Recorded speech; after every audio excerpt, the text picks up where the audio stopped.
United States of America and to the republic for which it stands, one nation, under God, indivisible, with liberty and justice for all. Thank you all. Pleased to see you. We have a busy agenda tonight. I would like to make a little announcement regarding an activity an event that's going to happen tomorrow in our village. There is a gentleman by the name of Coughlan who is making a trek across the United States of America for, I believe, the third time. He's going to be visiting 22 states. He started this past October, and he's doing 17 to 20 mile stints running with a little push buggy, spreading awareness for and requesting unity, recognition of the flag, recognizing our veterans and the sacrifice they make, and all of our first responders, including police, fire department, ambulance, etc. I heard about this yesterday, reached out to Noah on Facebook, and he responded to me this morning and said he would love to be welcomed by our community as his path has changed according to weather. He was going to go up into Henrietta, Rochester, now he's coming right through Lima. He'll be leaving Canandaigua tomorrow morning between 8 and 9 tomorrow morning, heading to Avon as his final destination, where he'll stay the night there. So I thought, what better way to give him a resting spot or welcome him and support his efforts by creating a little bit of hoopla here in Lima. So my gratitude goes out to the community activist, John Case. Supervisor Case met with us this morning at the waste dump with Susan Gator, myself, and Dan Proctor. Erica was in the third party through our emails and messaging. Creating a welcome basket for him, consisting of t-shirts, I Love Lima t-shirts, Lima Eclipse t-shirt, maybe a Lima ambulance, some other patches. Historical Society came up with a couple keychains and a book about Lima. Just giving him a little leave behind, a little something to go forward about with Lima. So if you're available, the time is going to be up in the air. I'm waiting to hear from the state police in the morning and Noah himself as to when he's leaving. He has a certain mile per hour and distance track that he's trying to keep to maintain his schedule as he reaches Hawaii as his final destination on July 4th.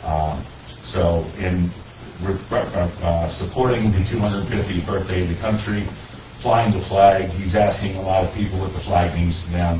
And if you follow his Facebook page, you'll see a lot of the comments that were made and some of the true meanings that the average citizen, some leaders, some fire department members, and some veterans, how the flag speaks to them. So I put this in your hands and in your minds to do some contemplation. If you're able to attend tomorrow, I will be posting on the My Lima page, which is the app that we have. You can go to Google app or Apple.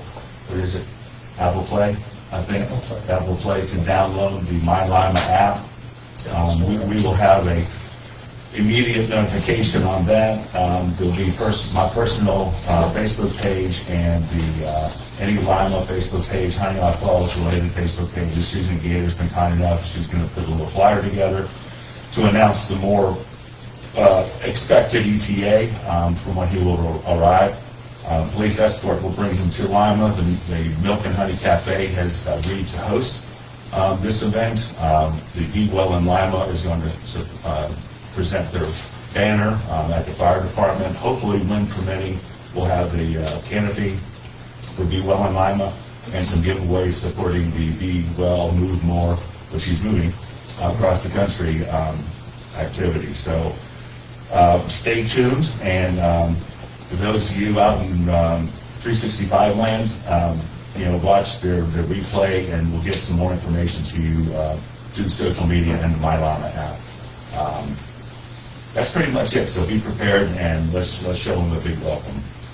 With that being said, back to business. Has the board had an opportunity to review the minutes from last meeting? And if you have, are there any edits, or can we get a motion to accept? Motion to accept the minutes from last meeting. I'll second that. All in favor? Aye. Any opposed? So moved. We have open moment for public comment. Is there anyone wanting to make a comment to the board at this time?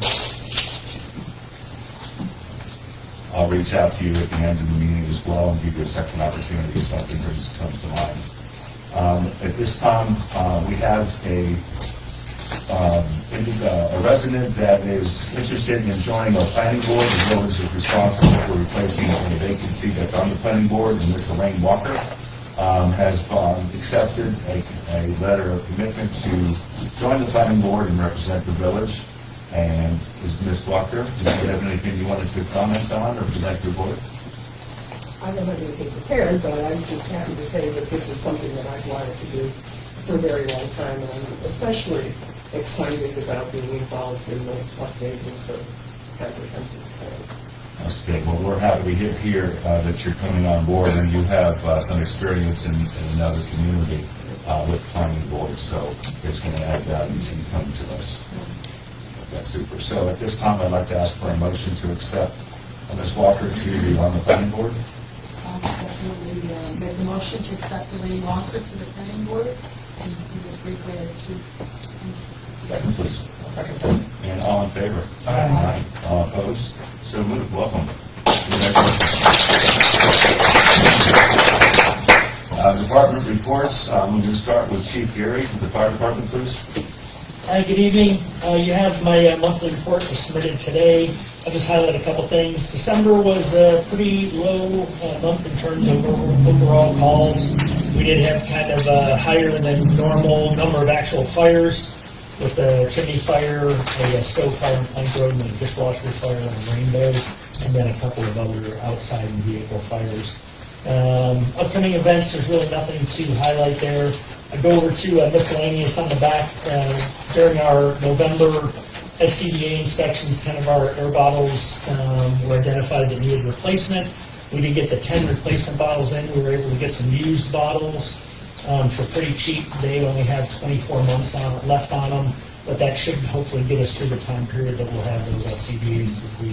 That's really about the amount of time that the current SCBAs will last us anyway. So we avoided about $8,000 in cost of buying some used bottles. We did get our DEC grant application submitted. I'm waiting to hear back on that. That's a matching grant, so it's about $5,000. So if we were to get that, we'd have to put up $2,500, and we would put up $2,500 for some equipment we need there. We did submit the Firefighters Charitable Foundation grant for $2,000 back in October. We did not get that. We finished the plaque work with the town historian that's going to go out in front of the antique fire truck there in the firehouse. That's in production now. We did get the blueprints for the water district number 5, which has the hydrant design in there, and Assistant Chief Kenny is working on that, going through that with them to work out some of the kinks there.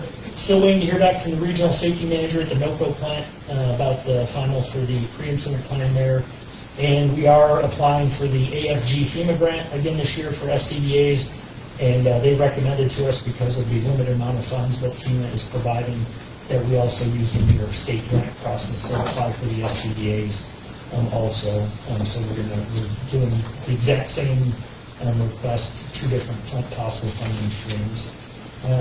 Working on the annual report. We'll get our final reports in the middle of January here in a couple of days, and we'll have my annual report for you in December, along with our draft budget. And then just a couple of notes on equipment. Pumper 235, which is normally our frontline pumper, during a recent inspection was noted for some significant frame erosion. So we took it over to Hawk Frame for an assessment. It's still over there. We'll hope to get it back tomorrow and have a better understanding of what the situation is on that. And the new pumper, new to us pumper, lettering has been completed. Radio installation will happen this Friday. We're still working on the training with drivers and operators. It should be done by the end of this month, and move into February a little bit with that. And then the physical transition of equipment, and our target is still to have that pumper in service by the 1st of March. Any questions? And I submitted all my notes. Go ahead, Mike. Chief Gary, again, I had some later down the line. I sent you an email about the governor's, what was now for a $25 million grant for equipment. Yes. So if you have any interest in that, or if I can help you, please let me know. Yeah, no, we're working on that. That's what we're going to use for the SCBA. Thank you.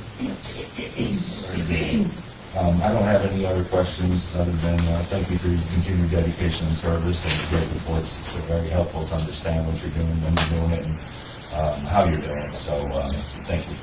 Chief Gary, what's the number on the new pump rentals? It's 234. The old one is 234, and this one will be 234. It's just replaced. Okay, thank you. And I'd like to understand there's a new logo or image that's been assigned to the pumper. So this one will have a Dalmatian on it. Dalmatian. Each one of them has a, like a cartoon character on it. The kids really enjoy it when we go to do the school fire prevention briefs and stuff, so we just kind of continue with that theme. Do they name it? Not normally. I mean, we're cycling out some of the older ones, like one of them has Dumbo on it. Right. You take it down to the kids don't really know who that is anymore. So we had an opportunity to put some more newer things on there that are more recognizable to today's kids. That's what we know. So Dalmatian is pretty universal. Next thing I know, it's going to be Wicked and Spider-Man, right? No, I don't know about that. Any other questions for Chief Gary? Great, thank you, Chief. Chief Rose from Lima Ambulance. Okay, you guys received my report, I think it went out yesterday. So you have the December report as well as the strategic plan for the year and then the annual report. The reports were too large to be attached through the Gmail, so they went through as like a Google Drive attachment, which means that you had to click on them to get access to them. Let me know if you had difficulty with that. I know a few of you submitted that, and I was able to click on it and make sure it got through. Others just clicked so hard. Highlights. We had 56 calls last month, which left at the end of the year with 556. Out of that 556, we made 7 calls throughout the entire year. No calls in the month of December. We have a busy month for second calls in the district, so that's when the first ambulance is out and the ambulance gets a call happening. We have 8 of those, and we covered all 8 of them. If you're looking at the locations of the calls, you can see that they're a little bit all over the place. We went through a few different weekly calls, so you can see kind of all the different places that we landed throughout the month. We've been to fire department 5 times on calls, so we work with better done on those. Out of that 56 calls, 34 of those were transport calls, which means that those are our billable calls that our water revenue is based off of. Going down to our volunteer hours, we have another heavy month of volunteer hours, came in at 1,791.5 hours of on-call time. And if you look through the annual report, you can see that it's noted that those on-call hours are just when someone signs up to cover a shift. It doesn't count when someone gets a second call in the district, doesn't count when someone first responds and helps out, none of the training, none of the meetings, none of all the other things. So those are just the on-call hours. Key points on the back, the base was used 6 times for community events. Loan closets low on knee scooters and wheelchairs with leg rests. So if anyone happens to have one, in your garage, we'd love to take it. What kind of chair was that? So anything on a wheelchair that actually has leg rests. Leg rest. We have not lots. I think we have 8 wheelchairs, but we only have 3 leg rests. It's just sort of challenging sometimes. I think we have 3 and 2 of them are left. Do people just forget to attach them to the wheelchair when they're donating, and they end up in a closet somewhere? And I have no idea. like socks? Kind of like socks. I'm sure that's what it is. I think they might get broken too. They're a little bit more fragile than the rest of the wheelchair. But just putting a shout out, if you have one hiding in your closet or in your garage and you want to donate it, we'll take it. We had elections, so we've got a new leadership team that we're very excited to have a robust leadership team this time around. We have several people holding co-positions, which is going to be really nice to spread the wealth with the responsibilities. Vehicle registrations are completed. We continue to problem solve why 2881 does not lawful to charge. We've got it in and out of shop multiple times. No one seems to be able to figure out what electrical gremlins are happening there. But we've got a couple more people who have ideas of thoughts on what it might be, and Scott's taking the lead on that, trying to figure out if we can get it into someone who would be a specialist to look more in depth at that. AEDs, the AEDs that we have are over 10 years old and are aging out. We're having a harder and harder time finding the batteries and the pads for them, and the cost of those keeps going up because they're no longer being manufactured for this particular item. So it's definitely going to have to be on our to-do list of purchases. So we've seen that. Do you have a permit? We have 4 total because we have 1 in each ambulance, 1 in the flat car, and 1 in the base itself for the community room. So you're going to see a bill for that coming through by next month as we're going to replace that. I got to add to this, but the other thing that's coming up is we replaced half the stretcher batteries, and at least one of the additional, so we carry 4 stretcher batteries, so each stretcher has a backup battery. We replaced 2 of them. One of the other old ones is starting to have a little less of a shelf life, so that's going to come the next couple months to replace that. We are still investigating options for an oxygen booster. So we fill our oxygen tanks via a cascade system, which means we have a whole bunch of big tanks, and you level them. So you hook up a small tank, and you kind of level the pressures within it. The problem with that is that unless you use every last bit of oxygen in the tank, which you don't do very often because you never want a tank to be that low and potentially run out when you're doing medical care, we're always filling around the same range, which means that our tanks, our big tanks, always have somewhere in the range of 900 to 1,000 psi in them, that we don't ever use up that last bit of oxygen because tanks aren't getting that low. So trying to think a little bit differently about stuff, we're looking at an oxygen booster system that might be able to help us get the last bits of oxygen out of there, rather than having to turn those tanks in that still have oxygen and get fresh ones. It'll be a cost saver in the big picture, and will allow us to keep oxygen tanks at full rather than keeping them at capacity quarters. So we're looking at that. There's a few different options that are being tossed around, so we'll kind of keep looking at those options. And then Scott will be installing a new oxygen monitor in 282 and replacing the one at 281 in the next month. The faucet and lender's been fixed, so we got that going for us. And we have the HVAC system was being serviced yesterday, and we should be able to get the system to keep the women's room back online, which would be nice because out of the women's room the temperature is 48 degrees. It's not so comfortable. We've been dealing with it for a couple months now, and ultimately the good news is that it's not going to cost as much as they originally told us, so it should come in at a little under $300. The education plan we talked about last month, we purchased that, and we're moving that forward for our active members. You guys got the annual report, so certainly let me know if there's questions. The last thing on here that's hot topic is going to be billing rates.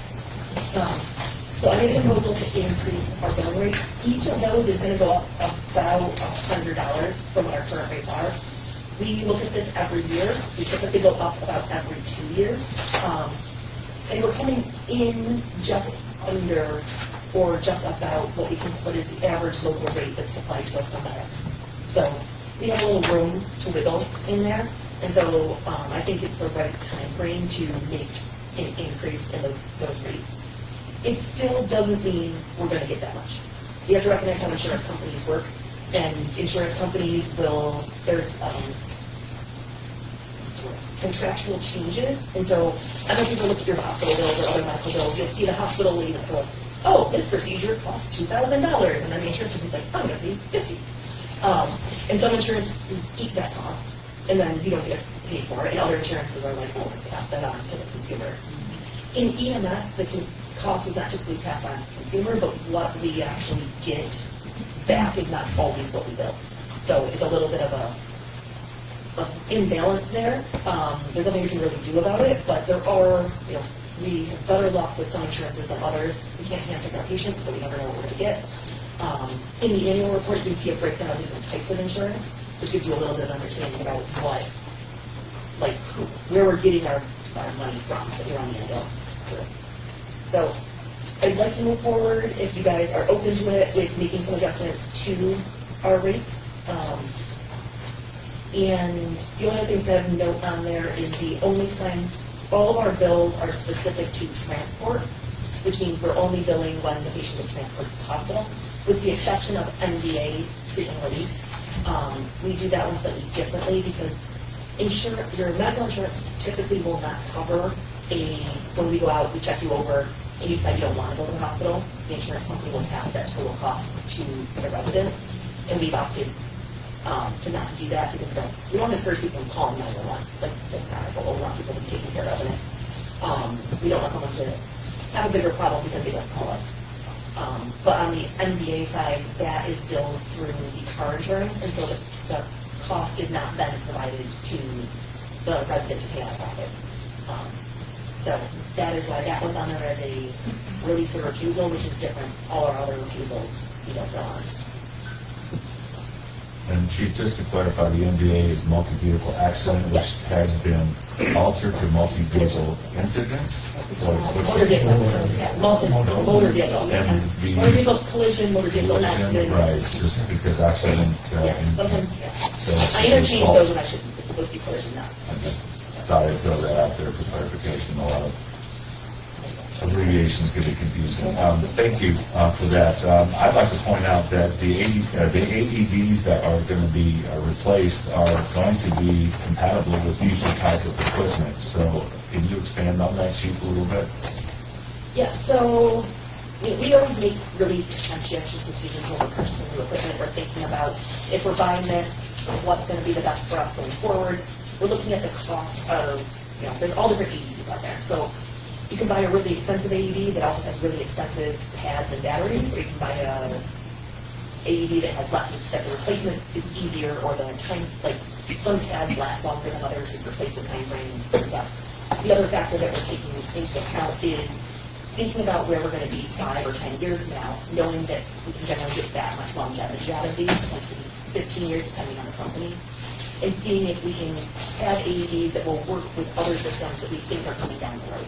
Whether it's, buying something that interfaces with the Zoll Auto Pulse, which is the device that the fire department and ambulance use during cardiac arrest, so that those two things interface, or thinking about how it interfaces with cardiac monitors. Because if you stick the pads on somebody and you're doing CPR and all of that, and then a monitor arrives, instead of peeling off those pads and putting new pads on, the ability to do the plug-and-play type deal, where you take it out and then you plug it into the other monitor, saves time, saves things that you're trying to manipulate during a critical call.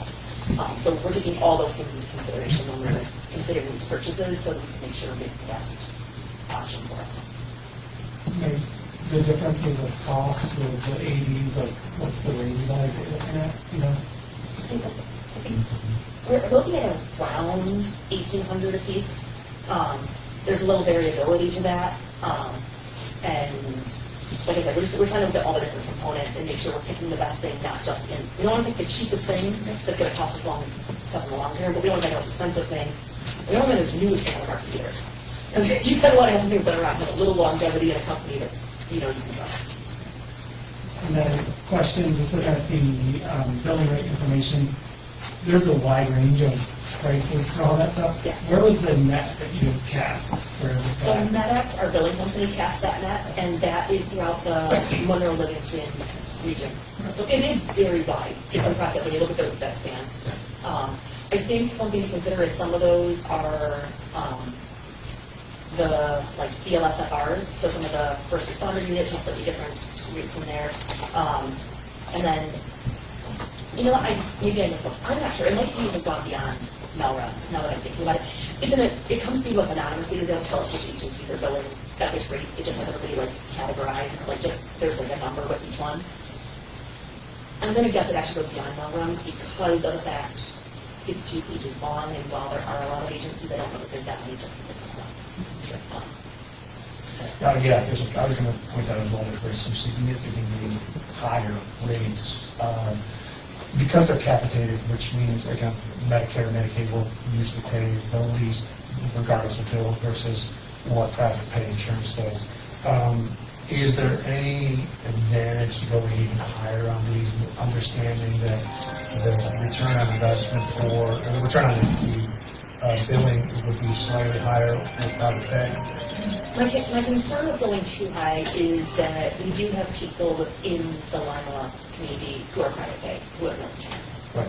And so then if we put something that's out, if we went to get the higher level of those numbers, that those individuals are going to be taking that cost on entirely on themselves. And we don't treat them any differently in billing? No, if the bills go out, the bills go out. I mean, so I don't know of a way, because the bills are not based on insurance, the bills are based on the rates that we put through. But, so my hesitancy is to put something out there that could bankrupt somebody or put them into a challenging situation, because we're hoping that those private insurances will pay us more in some scenarios. I like to stay near the middle. I think it's respectful, and I think that it's reasonable within what we're doing here. We've done that traditionally, and I look back through the previous sheets of who's done rates. We've always stayed right around the middle. I mean, ultimately, it's your decision. You guys are the ones who You're going to be tracking the rate of reimbursement anyways with the rate increase. So if you're seeing that with us raising the rate by $100 to $200 per emergency, whatever the type might be, and you're seeing a reimbursement rate of higher, then we might be able to justify that in another year or two, because they are reimbursing the higher rate. We just have a couple of residents who do not have insurance and utilize us, and I would feel badly to have those costs. Are they considered frequent flyers? Too big of a cost.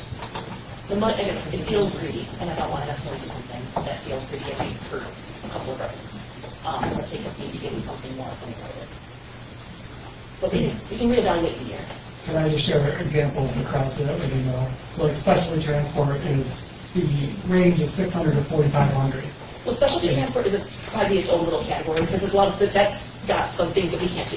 I was just giving an Yeah, example. yeah. So that's 600 to 4,500. The average is 1,770. So we're proposing that $1,800 is what it would be. So you'd be right around the middle. Obviously, it goes way up to almost $5,000. So you're not proposing to go that much, but stay in the middle of things. And I should have mentioned previously, if you go to the Lima ambulance website, as of the first of the year, we now have all the reports are going to be public on there. I have not publicized this month's reports, but I've got them all through the board and stuff. But at the end of the month, you'll be able to go in and look at the strategic plan, the annual plan, the monthlies, and it's historical, so you can look back over the last 5 years. That's a very comprehensive report, so thank you for that. And again, it shows a lot of work.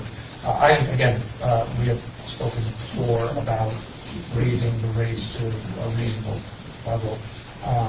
My only thought, again, would be treating being in the hospital business, I understand the capitation rates, being able to treat the self-pays in a separate way. Yes, we bill them, but understand that the reimbursement from self-pay is not going to be at the level of private pay. I think maybe something to look forward in the future, maybe, as a way of compassionately dealing with that issue, while trying to also do a little bit of clawback on private pay insurance. So you're saying basically, knowing the individuals that are private pay, that we issue some level of forgiveness or leniency towards the total amount of bill. Correct. We Again, can it's a judgment talk to call. medics and see if that's something that they could facilitate. That's not something that we have a company that does a spectacular job with managing all of that and going after the insurance company money and making sure that all the things are in the way they need to be, with incredible reporting that we get both on a monthly as well as annual basis. So I think medics will, I think they'll be benefited from anything. If they're not getting private reimbursement, they'll try to shoot for it before we do anything else. We don't- You can make a judgment call and say, kill it or whatever. Yeah, I know you can make any changes on what you bill. You have to bill it the same way. How you treat that bill once it's issued. On a hospital level, it's typically treated as charity care. And there's sometimes a fund for that, and sometimes not. I do want to recognize some efforts made by leadership and Dominic Moscato. I had a meeting with him the other day, and he, because of his exposure to different agencies throughout the Finger Lakes Disc area, he has a chance to experience top-of-the-line and variety of medical resources. And I'd like to have him talk a little bit about this gel trach program and the equipment that we purchased recently that measures the amount of carbon dioxide that's exhaled, and briefly how it works. But I think it's a huge asset to showing what Lima Ambulance is capable of doing, has already been doing, and is capable of doing now and in the future. Dominic? Yeah, so we purchased equipment that measures capnography, which is essentially us deploying what's called an iGel, which is an advanced airway device that's used during cardiac arrest, specifically in cases of difficult airways where necessarily the paramedic isn't able to establish a full endotracheal tube, or like BLS, who get on scene first, cardiac arrest, like we do here now.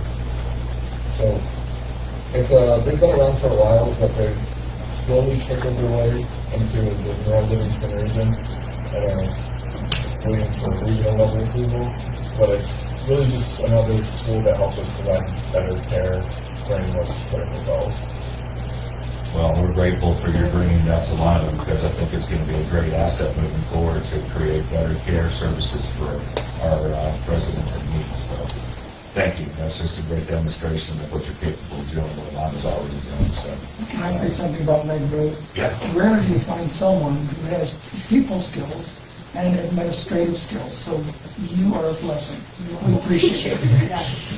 Honestly, it's hard to encounter everybody who's part of Lima's ambulance, but that's something that's really unique, I think, about us. We have this amazing group of people who are so incredibly compassionate and so community focused, and that's what we love about it. That's what we kind of chuckle about stuff, but we've got this group that is just really has the community's interests at heart and really wants to do best for the community, and whatever that means, whether that means taking a phone call because someone called the base and wanted help opening, what was it, a can the other day? Yeah, our duty crew went to a residence to help somebody open a can of tomato soup. Yeah. So, these those little things that, you don't hear about, you don't know always what's happening, but, it really is, it's not just me. It really is. This group of people is incredible. Thank God there's a place for someone to call that they feel that comfortable to get that kind of help. That's a real, that's a real asset. Thank you. So thank you. It's like Ben Love putting in light bulbs. Batteries in the smoke detector. It's just what Lima's all about. It may not be an emergency, but it's someone's emergency. Gotta have soup. I might mention also to the community and those viewing in on the 365 that the advisory committee that was put together by myself and some of the community members was not there to govern or to take power or anything away from the existing leadership, but we've loosened the reins completely. Meg and the leadership staff has been running the show. They've proven themselves in the last decade, the last 5 years under my term, that they're a functional entity, and we don't need to babysit them. We don't need to govern them. So we're here to support them. If they've got questions outside the box, we've got experts in accounting and finance. If they need public or personnel advice, we've got people with personnel experience. If they need mental health awareness or counseling, we have those people on the committee. And we're just leaving the door open. So just so everyone understands, we're not here to beat on them. We're just there to meet with them and say, hey, we're here for you to show community support. So I want to just make that really clear, because now that it's clear through Meg and the agency, the rest of the community needs to know that they're doing great. They're on point. Thank you. Last order of business, we do have some applicants. I will make a motion that the board accept the recommendations from the ambulance leadership for billing charges in the upcoming year as recommended. Can we get a second, please? Erica seconds. All in favor, please. Any opposed? So moved. Then, the last order of business was the acceptance of your applications. You have 3 here? Michael, Elijah, and Grace, does that sound right? The only 3? Can we make a motion to accept these people as a part of the team in our agency of Lima Volunteer Ambulance? Do you run a background check right now? So we don't do full background checks. We've talked about that a couple times with Matt and stuff. It costs prohibitive to do the full in-depth thing unless they're red flags. But all 3 of these people are known to members of the ambulance. So we've talked references and we've got them involved. So if somebody's coming in from the middle of nowhere and there's some concerns will go on it, but background checks are pretty crazy. Okay, repeating, can we get a motion to accept applications? Motion to accept the three applications, one of Michael, Elijah, and Grace. A second, please. Second. Second, Ben or Brian? All in favor? Aye. Opposed? You can leave these in your binders, and Alyssa will take care of them unless you want us to forward them. No, to you. still haven't had. Very It's good. easier. Moving right on. You know, I had an aha moment just now, for those in 365 land. We've never had a town supervisor in our board meeting, and I want to recognize Supervisor Gates being duly appointed, and two of the board members here, Steve Werner and Christopher Bell. Oh, Josh, Ron's hiding in the back, but for crying out loud, thank you and welcome. Being quiet tonight. You're doing a great job. Steve Warner. Did they pay you? But I think that's awesome that we're showing cohesion and working together at the early stage of the game, so thank you for being a part of this. Where are we at? Wastewater treatments, Mr. Dave Kirkwood. How are we flowing? Going well, it's all going downhill. There isn't a whole lot to go over. Cold weather really hasn't affected the plant too much. With the rain, the snow melt off, we're kind of getting some flow back on the plant, which is helping things out a little bit. We did get our RAPA SCADA system up and running. They came down, upgraded the software, and got it all hooked up, so now we're getting phone calls out for high flow events or power outages. It's got a lot of flexibility to add this stuff in the future, but that's about all we've got at the moment. Sign the estimate for the VFD monitor that we brought up at the last meeting. Just waiting on a schedule for when they're going to be able to come out and put that in and get it all hooked up and running. Really, there isn't too much going on, just some odds and ends jobs. Kind of going to get into doing some painting and some smaller stuff. Spring is a big maintenance season when stuff comes around, so I want to make sure not to chew up whatever's left of my budget now when I normally need some stuff done. So really just a bunch of odds and ends stuff. Like I said, painting, there's a bunch of piping and walls that are going to get painted. It's really hopefully going to be kind of a quiet, just nitpicky, finish the little stuff for the next month or so. Other than that, there's really not a whole lot going on, unless you got any questions. Dave, I just have one question. You Yeah. still have just a single source for analytical testing? As far as I know, I there heard might be other ones out up and up and up. there. Actually, his has gone down since Since it started, I know. it was 403 and now it's down to 293. Yeah, there's a few tests that we were doing that we didn't need to. It'll go back up in the spring because eagle tests we don't have to do all winter, but that's going to kick back in. It is what it I'm is. just wondering I if, got to look around, but I think ALS is about the best you got going. all right, thank you. Yeah, I had the opportunity to meet with Dave during one of our snowy days, and he was down there with 6 inches of snow on the ground, turns it around, doing what he does best. But it gave me a pretty good understanding of some of the new equipment that he's been putting in, some of the things that he's capable of doing as far as the motors being rebuilt, some of the motors that needed attention that have been put on the back burner.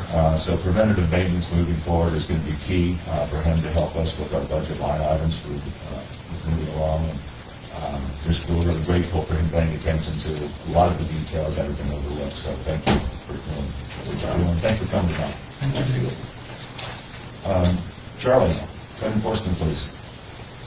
The town had 3 building permits issued, the village had 2. The town did village collectively 170 permits, 107 permits in 2025. The town issued 61, the village had 46. The village had 5 certificates of completion and compliance this month. There were 10 inspections this month. I finished all my fire marshal inspections in 2025. The Genesee Finger Lakes Regional Planning Council sent me one to fill out for the land use monitoring report. I filled those out and sent those back in.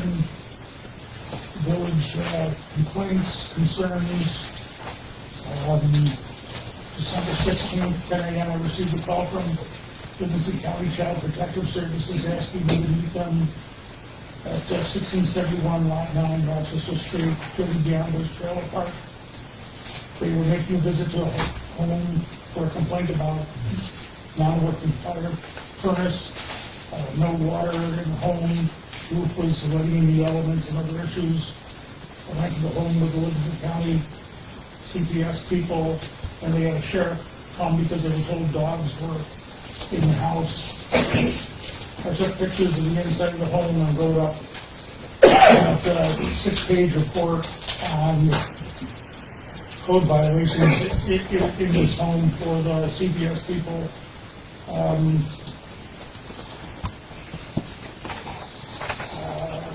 I don't really want to report on the person's personal problems and stuff in the house. Yeah, thank you. It's not in my monthly report, but people were asking me about it, so anyway. And John Stiptuna's favorite topic to ask me the last 3 times I've seen him. Charlie, did you get rid of the rooster at 7249 West Main Street?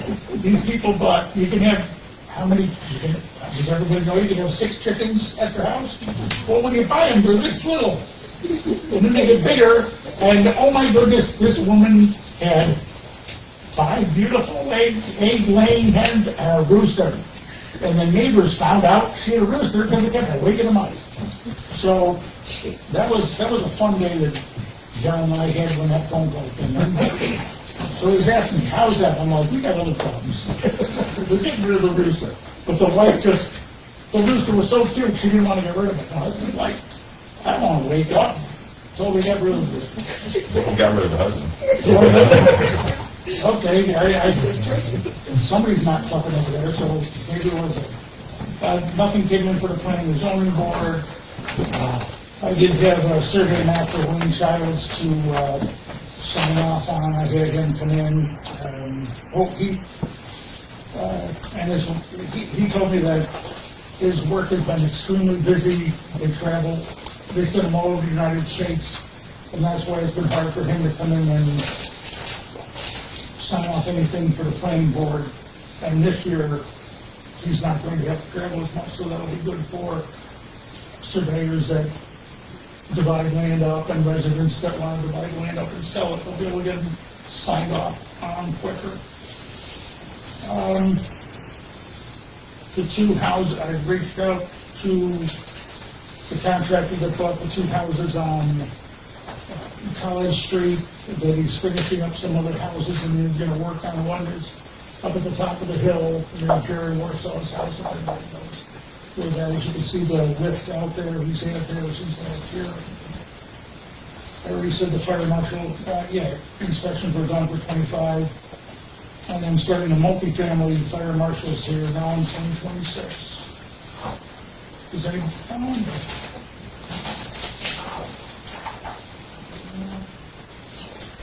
I'm signed up for my March code enforcement classes with the same every year. Does anyone have any questions? Yeah, Charlie, I have one. That house next to Jerry Warsaw, that house that's falling in, we've given him several extensions. At what point do we say no more extensions?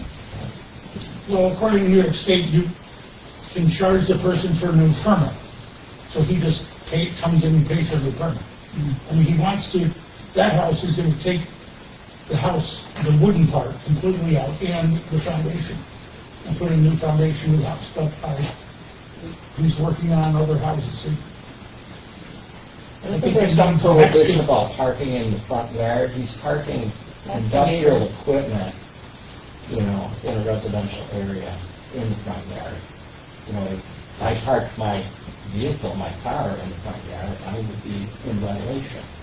So why isn't he in violation putting 2 man lifts and a dump truck sitting there for months and months and months?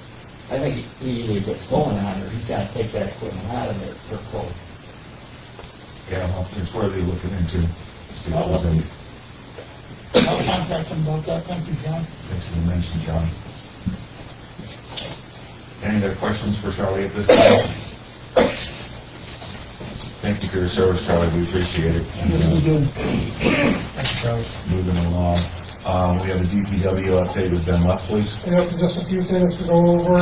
One, our new sidewalk tractor did come in the other week. We got it fabbed up and ready to go, and it's in service. It will be by this week.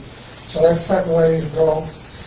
Contacted our guys that we were looking at for the leaf machine, for the new tractor that we're looking at, because the one we're using now is from 1989.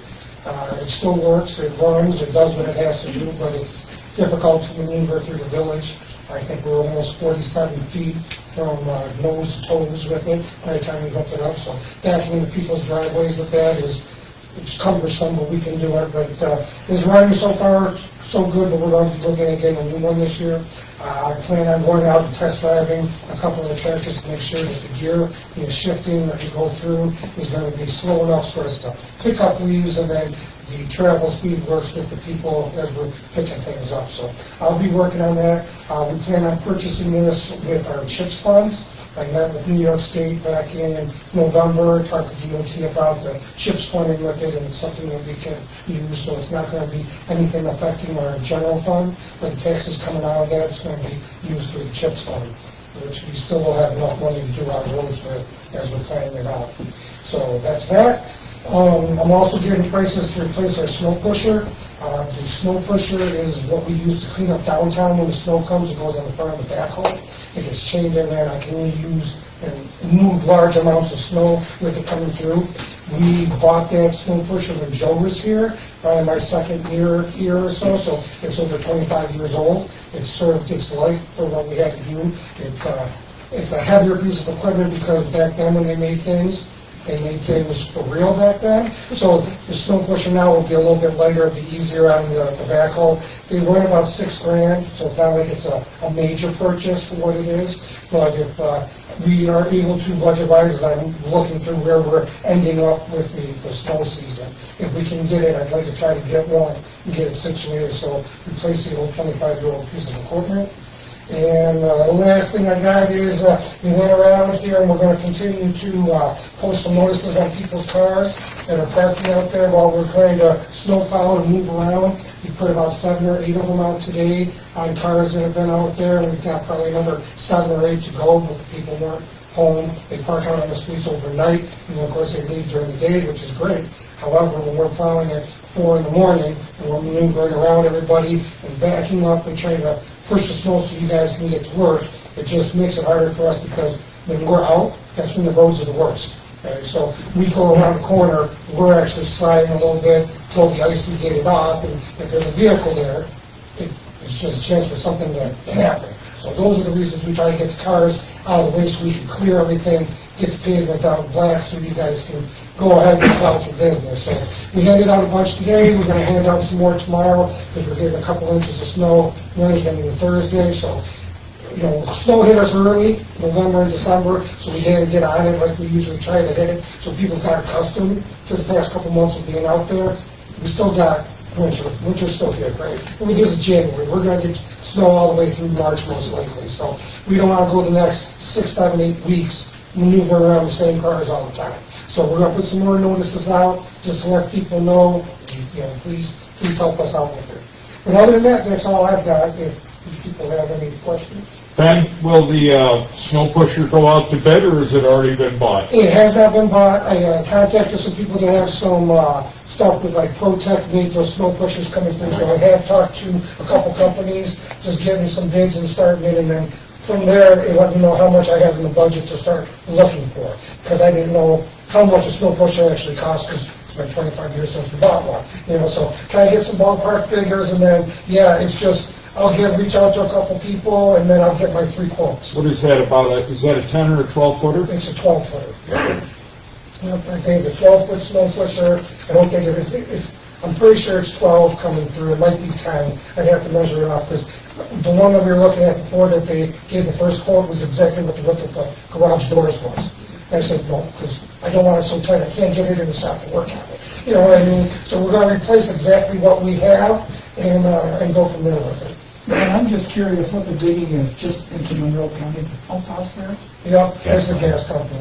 Gas company's replacing the line. We're also doing a gas project replacing a line up on Evergreen, Dublin, Buell, all the way to Lake Ave, and then up and down Lake Ave. Are the two cuts on Rochester Street north? It was from a water service leak. So those were leaking, was not on the main though. Okay. Okay, so, quick explanation on that, yeah, so we got out there, I had noticed some water traveling down the west side of the road up there. And we went and did some tests on it, and very little chlorine in it, so we thought it could be groundwater. It went away, then it came back, it went away, then it came back. I said, well, I think this is something else. So we were gonna go ahead and look at it, we had our listening devices out, couldn't really narrow it down. I contacted New York Rural Water, they came out with me, did some looking around, they said, oh, it's right over here by the service, which was the side where it was on. I had a hard time believing where it was because where the water was coming was about 8 feet from where the service was. It shouldn't have been coming there, so that's why I called in for some extra help. We put the listening device on the curb box, we turned it off, and he could still hear water running. Now, if we turn it off and the water stops, that means it's on his side. If we turn it off and we still hear water running, that means it's our side leaking before the valve. He said he could hear the water running, so he says, no, it's definitely on your side. Well, the problem is the main is on the other side of the road. So if I dig down 4 or 5 feet down in the ground and this thing is detached and all of a sudden comes up in the air, we have no way to shut it off. So we had to dig the other side of the road up where the main was in the service, where the shut off is, so that if we dug on this side of the road and we couldn't stop it, I could turn the water off.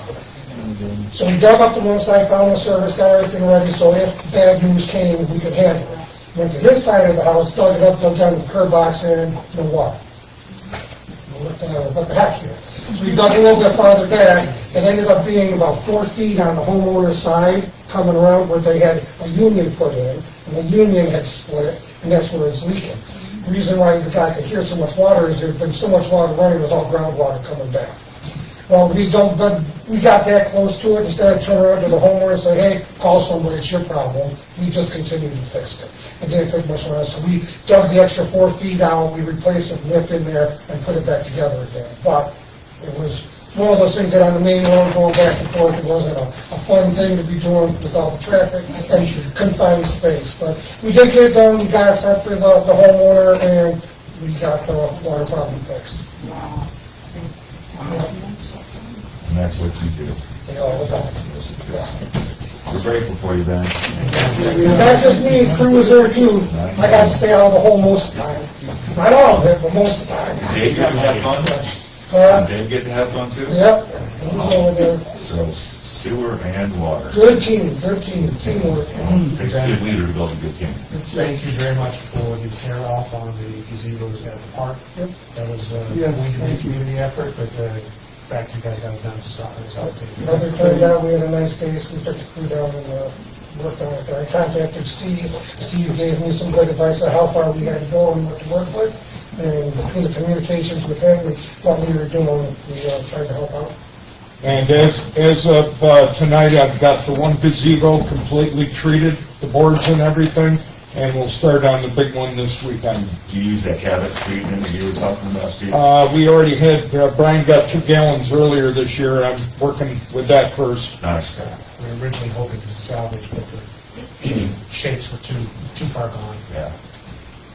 Good deal. Any other questions for Ben, please? Moving along to Alyssa, our clerk. Just a couple things. I reached out to Richard Sutherland regarding the final closeout from MVRC for the fiber project. We've submitted all the documents, but we haven't received final reimbursement yet. He did say that he had heard back from MVRC and that he anticipates it should be completed by the end of the month, so I'm just going to keep monitoring that, and then after that point, we'll have final numbers as to where we stood with the project, and what the overdue was, so you can reach out to Livingston County on that. And we have until May to pay off our note for it, so. We're still in a good time frame. We're still in a good time frame, so. Actually, I cornered John Waddick after the last meeting and asked him if he still had the solar allocation worksheet that he had done for our solar allocations, and he graciously sent me the allocation worksheet last month, so I updated all of our allocations for the solar credits. Hopefully sooner than later that they'll be updated, kind of better reflect which entities use more of the energy. So, but I did update that, and then budget season's going to be here before we know it. The schedule should be. I heard from Donegan's office, the schedule's not available yet, but I anticipate by the end of the month I'll have the budget schedule, and then we'll start having these Ben presenting us usually with Ben and I, and then with Mayor, as long as he's available, to go just kind of project where we're at, and then after that we'll have meetings with the board and the public to kind of go over another workshop with where we're at. So just put that on the radar that will be coming up. That workshop will be outside of the normal village meeting, or we're going to collaborate the same time. Usually we do it, we publicize it, and we do it before our meeting. So, but like I said, I don't have a schedule yet for it, but just to kind of put it out there that will be coming up. And then just the bills, and those are the only couple things that I have. Any questions for Lisa? Some months back, we were talking about the lampposts, and that there was inability to really replace the bulbs because of the fixtures and all that. What happened to that? Because the lamppost under Elaine is still not functioning. So I'll reach out to the company. What the issue they were having is that anytime that they tried to fix it, I knew that they had tried troubleshooting a couple different things, and then once they were getting it to work, it was causing the rest of the lights to go out. But I didn't realize it wasn't still working. But I'll follow up with the company and ask. The other location I noted with walking Leanne is where Culver Drive and Hogan Avenue meet. That whole alcove area is very dark, and I didn't take time to see if there was any lampposts there that are out, but that's another area. That's one that's been noted and documented already. So I know that the fixture in the farthest circle there, is it out or is it just very dim? Anyways, there's a replacement part that needs to be done for that. It's ordered, but because of the decorated fixtures, it's like 12 to 16 weeks for them to get the parts in for it. It's a ridiculous timeline. So the part has been ordered for that one, but I still think we're only closer to like maybe 8 weeks since it's been ordered. I know there was another light out that was at the beginning when you first pull into there. And I was told that they were supposed to be out and fixed that like 2 weeks ago on a Wednesday. Is that light still out? I think it is. Right on the one on the fourth, like the one that's at the far end of the sidewalk. Yeah, when you're coming right off of Culver, that first one right there, I think it's still. They're still out? And Sue, I had a chance to speak with electricians when they were working on that on Rainbow Lane. It's an electrical problem that they felt was at the base of the lamp as opposed to at the heaven fixture. So that's where they'd left it with me at that point. So there's a question of how many electricians does it take to change the light bulb, and it seemed to take 3 trucks and 4 electricians. So it's more than just a light bulb. Now they go down in here, so you're probably 8 months. I got a quick question for Ben, if you can just take a look. I know you chase these all during the winter and spring, but there's getting to be a pretty wicked pothole right in front of Killenbeck's on Culver. Yeah, we do have some It's very noticeable we now. can take out, we'll do what we can with the toll patch. I realize. Yep. Thanks. It's like, yeah, people just got, I know Maplewood is another one that's kind of blowing up here for some reason, with some of the stuff. We planned on doing some ledging on Maplewood, so that was already in the plan for this spring. It just depends on how far we can go before we have to do something with it. Thank you. One last question for Alyssa. On the allocations that you submitted, we did used to have, I think I talked to you about, a large credit in the solar account.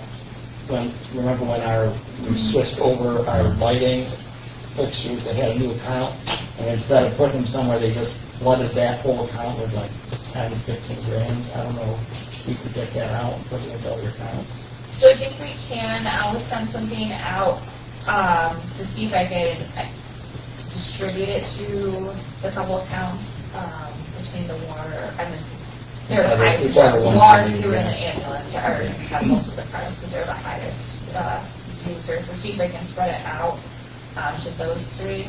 But I want to ask how it'll affect our allocation that we just sent through, because it's gonna show with the credit on that line. It's quite a bit of money sitting Yeah. there doing nothing. It's still sitting there. Okay. Yeah, thanks for collaborating with that, John, thank you.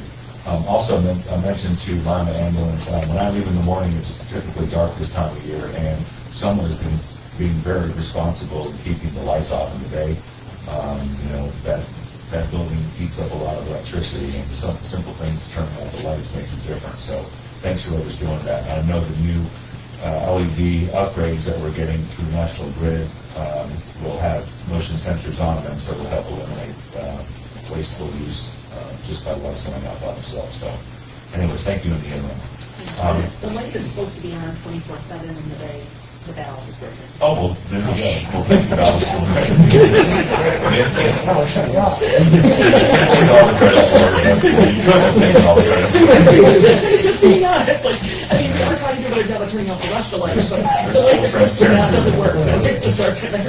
All right, last item of action with Melissa to pay the bills. We have $128,747.35, which is higher than our norm because of a $30,000+ tractor that was on the billing. So I'll get a motion to pay the bills, please. I will make a motion to pay the bills. And Josh seconds, all in favor? Aye. Opposed? And so moved. Melissa, I'm gonna leave those there for right now, if that's okay. Okay, moving along, Parks Commission update, committee. Actually, we already touched on this. The gazebo roofs are in the beginning of the repair, which was the tear off. Thank you very much for getting the one set of purlins treated. Steve, I really appreciate that. I did receive word from the American Legion that they will be donating $2,000 to the Village of Lima with the account to pay for the metal roof that will go on the American Legion gazebo. So that, you should see that check to the village in this coming week. And the contractor right now is hoping to be in there within the next 2 weeks, weather permitting. Weather permitting, so. And that's with the Mennonites? That is correct. It'd be Rife Construction out of Penang, New York. How did we connect with them? Was that something you initiated, Steve? Correct. Outstanding. Thank you for that. That extra effort and that connection makes a big difference, saving taxpayers money. When do they start, Steve? He's hoping again within 2 weeks. I mean, it's going to be a day job for both to get it done, so. They have a charge. Yes, they do, and I've asked for the certificate, correct. I knew you would. Anything else about the Parks Commission? Not at the moment. Dog parks operating well. How's the door there? Who? That got all fixed. The door you said was fixed. Yes, it's been fixed, put in place. Thank you. What door was that? For the Girl Scout donation cabinet, that is, it was a collaborative effort from, I purchased donated the plexiglass, I had Swanee Pool, he built the door for us and then put it on Is it bulletproof now? for a week or two. Well, thank you for that effort, collaborative effort. Committee on the fire department update? That was really just the grant app from New York State that we had discussed already. So. Box checked. Golden Acres? I just want to let you know that they'll be meeting the 20th instead of today, they'll be meeting the 20th of the month of Fanatics. It is open to all residents 55 years or older.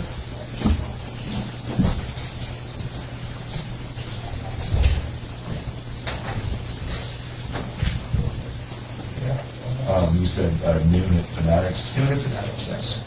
Karen Hansen would probably appreciate an email letting you know that you're coming into your realm. I can't, it's a work day. I'm lucky that I don't have to work on board meeting days now for the next 3 months.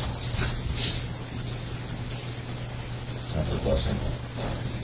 Okay, moving along, Be Well in Lima. Be Well in Lima, the group has been very active and particularly picking back up on the centennial. Sue Gators volunteered to lead that.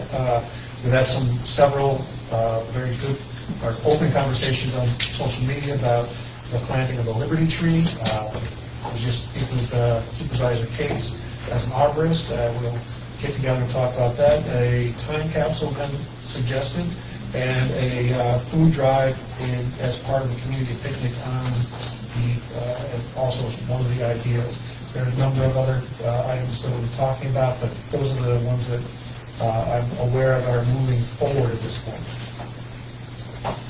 I can add to that a little bit.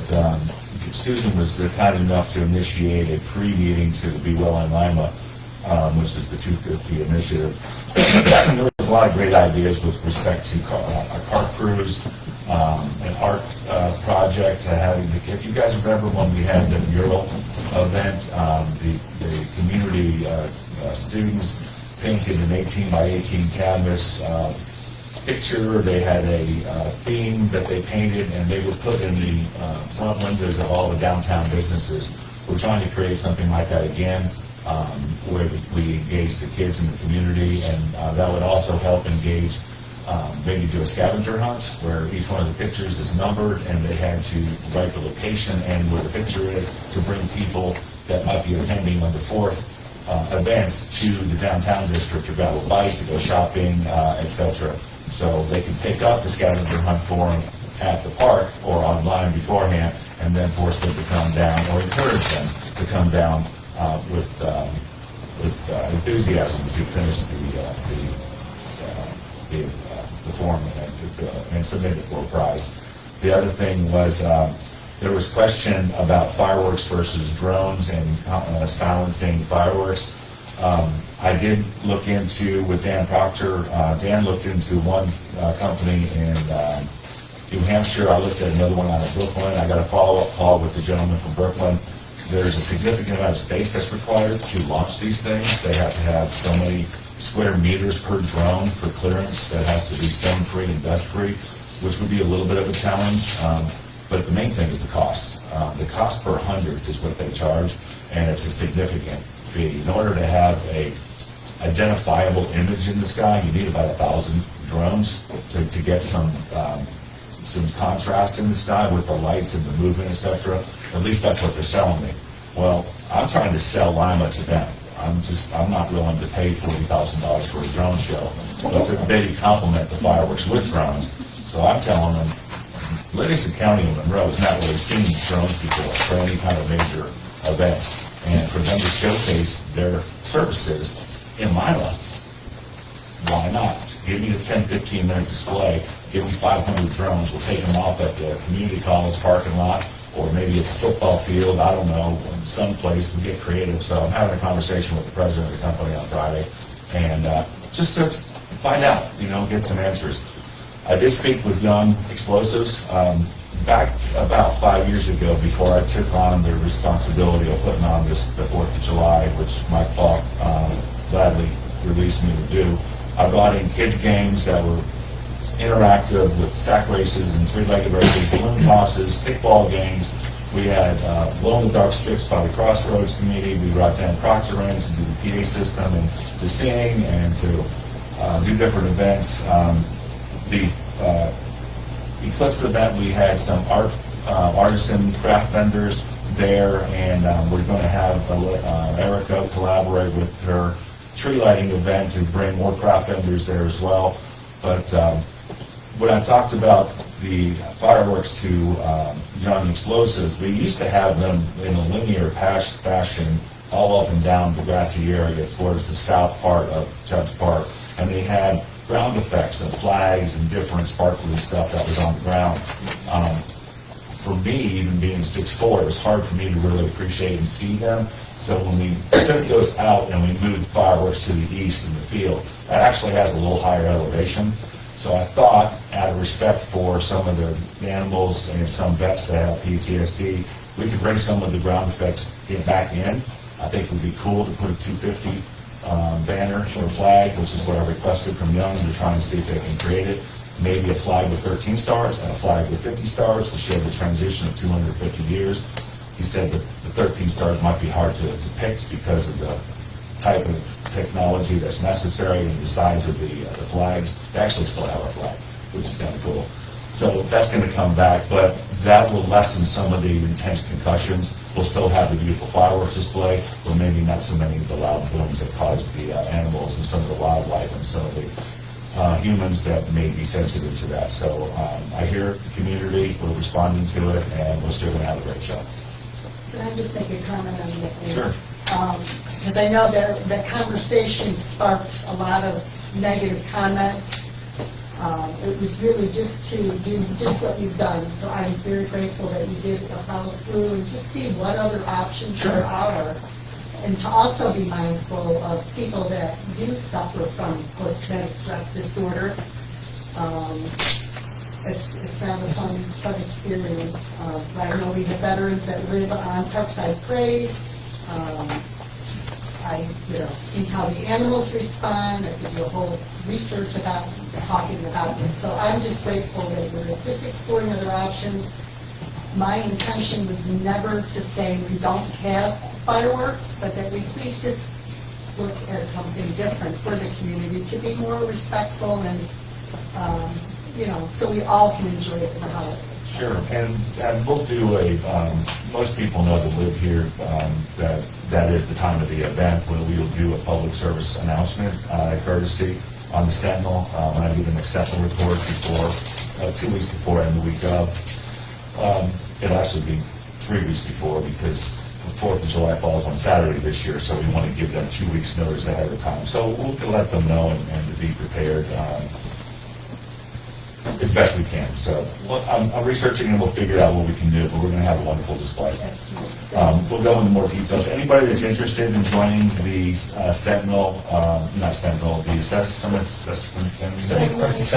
Centennial, you got that down, can contact Susan Gator or myself or Brian Smith. The next meeting is the 4th of February. It's a Wednesday at 6 o'clock right here in Lima Town Hall. So those of you in 365 land, come on, don't be square, be here.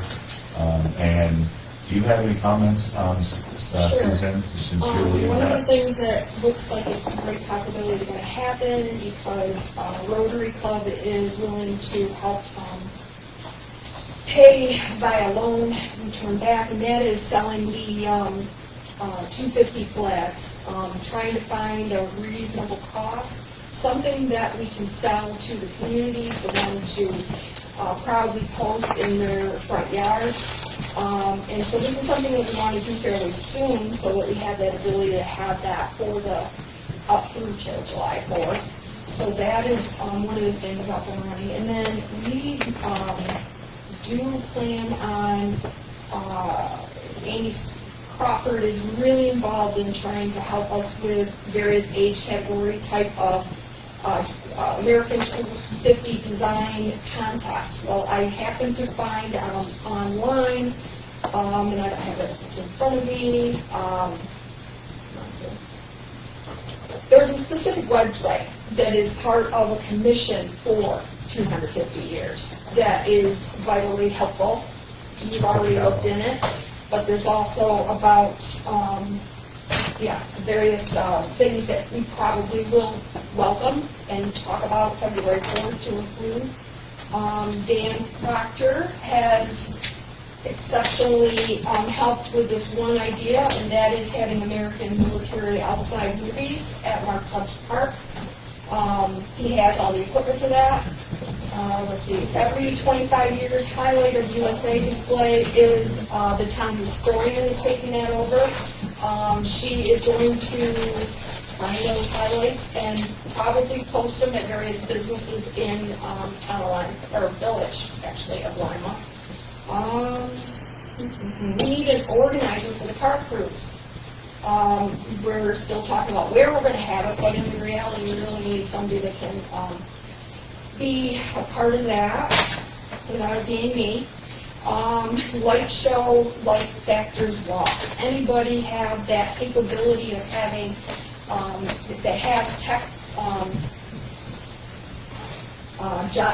that are tech savvy, that might be able to think about that. We could have various maybe historical homes and some kind of a light show at those homes. A theme is freedom, democracy, and unity. I'm trying to be really quick here. We already talked about the time capsule. Trinica Skiptunis and Dan Proctor is already set with that. Liberty Tree. Our town supervisor, John Cates, has arborist expertise, so he has stated that he definitely wants to be involved in that. I think that probably the best time would be Arbor Day, which is April 24th, and planted in the Village Green, which is the east side of the town hall. That's it. The rest of it is obviously, planning process is still happening, but a lot of it we've done very well with in just one meeting. So What time is your meeting on February 4th? 6 o'clock. And so America250.org is the website you are. There you go. Have you found a supplier for the flags? No, that's what I'm saying, that we are looking for a supplier for the flags. Well, I guess I'd start right local at the flag store on South Avenue. Locally, you mean Rochester, right? Yeah, I mean, it's fairly That's local. not local. Mine was local. Yeah, Okay. that's what I mentioned to Sue this morning when we had an organizational meeting regarding Yeah, the too bad. But I made the mistake of ordering one online with my family Oh, name on yes, it. me. And, when I saw it was being shipped, it was not from here. And it said it was an American business. Well, it was an American company, but it was being made, and I'm really not happy about it. Right, So, and that is just it. There's Yeah. a lot of companies out there that are trying to sell these flags. You go into these websites, you don't know where they're coming from. And so thank you, Steve, for I'm letting me just know really what's curious to up see at what kind of American quality Flags. they got. Does anybody else know besides that? Because really, it would be nice to have more than one place for me to look, because I want to get the best deal. I've got contacts in Texas that makes American flags, and they're good quality. I bought a couple flags from them, but I would suggest using local support on the south, like Steve was saying. Start there, and then I'll work from the south side where you're working the north side, and then we can go. Are you just trying to get regular flags, or are you trying to get? Two special 250 flags. 250, yes. Are you thinking about our contact? Well, the village buys our flags from Fred's Flags in Fairport. I don't There know you go, there's another one. if he has any contact of getting other ones, but Pioneer Falls buys it from the center. A lot of villages use, it's a Fred's Flags. He's out in Fairport, and he's really good about getting the Flags, FRED. Yeah, I believe it's FREDS flags, and it's out in Fairport, but he handles a lot of municipalities. Correct. And my email address is suegator, GAITER@gmail.com. Super, thanks, Sue. We appreciate all you're doing for us. Just one more thing on the, Be Well, we are still looking for somebody to, has marketing expertise and social media expertise, so we're trying to run it ourselves, and really would be happy if somebody could help us with the. Amy Crawford did mention she expressed interest, so we're still waiting to see if she's going to dive in, if she's going to band with them. That's Dan Proctor walking in the room. Hi. On the Be Well thing, the other thing that we're gonna need is fundraising, because for what? I was told Be Well has $75 in their bank account.